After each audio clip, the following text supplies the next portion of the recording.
Vas-y, tu la poses sur la marche. Dans ce sens. La première.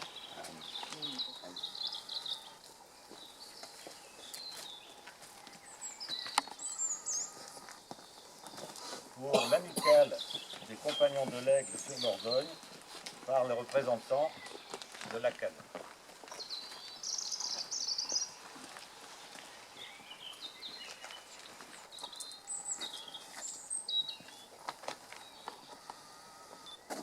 Pour EDF, le représentant EDF.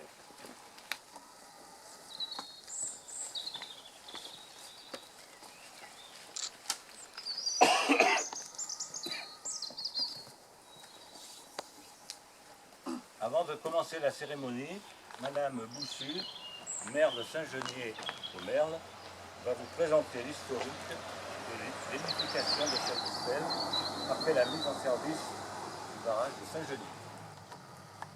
Monsieur le Président du comité FNACAT Saint-Privat, Messieurs les porte-drapeaux, Messieurs les représentants de l'EDF, Monsieur le capitaine des pompiers, Monsieur Aubignac, Alain, Madame le maire de Saint-Cyr, Mesdames et Messieurs les élus, Mesdames et Messieurs.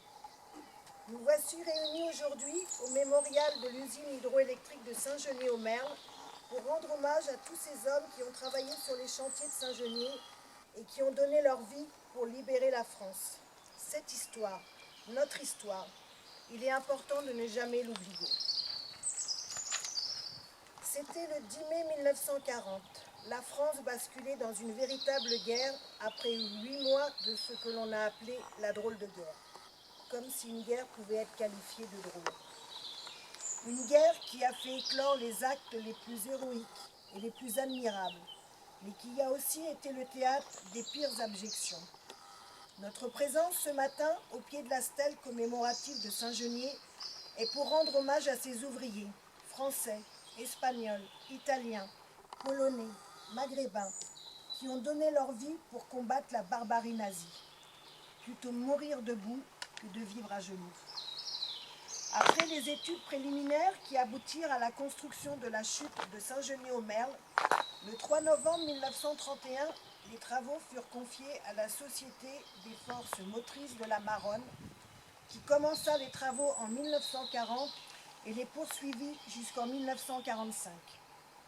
Le 21 mai 1946 est la date à laquelle la nationalisation de l'électricité les intégra au patrimoine d'électricité de France.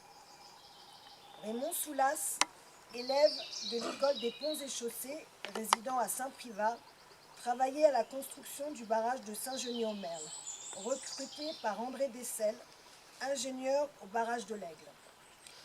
Il fut chargé de constituer une compagnie avec des éléments du chantier. Durant l'hiver 43-44, il procéda au recrutement d'une cinquantaine d'hommes qui se réunissaient dans une ferme abandonnée sur la rive gauche de la Maronne. Au moment du débarquement, Raymond Soulas et ses hommes, dont l'effectif s'était étoffé de résistants du lieu, arriva à Languéroux.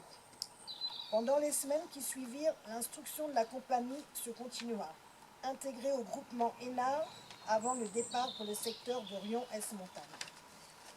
Le 13 juillet 1944, au soir, le message arrive. Les cannibales bouffent les Esquimaux. Le grand parachutage est pour le lendemain sur le terrain serrurier à Plot. On comptabilise 120 conteneurs pour 90 tonnes d'armement, 75 fusils mitrailleurs, 400 fusils, 200 mitraillettes, 9 bazookas et 300 000 cartouches. Les Alliés font un geste qui enthousiasme les participants en ce jour de 14 juillet. Ils larguent quelques parachutes bleus, blancs et rouges. Les différentes fonctions de la résistance ont pour but de retarder la progression des colonnes allemandes vers la Normandie. 21 ouvriers de l'usine de Saint-Genier y laissèrent leur vie.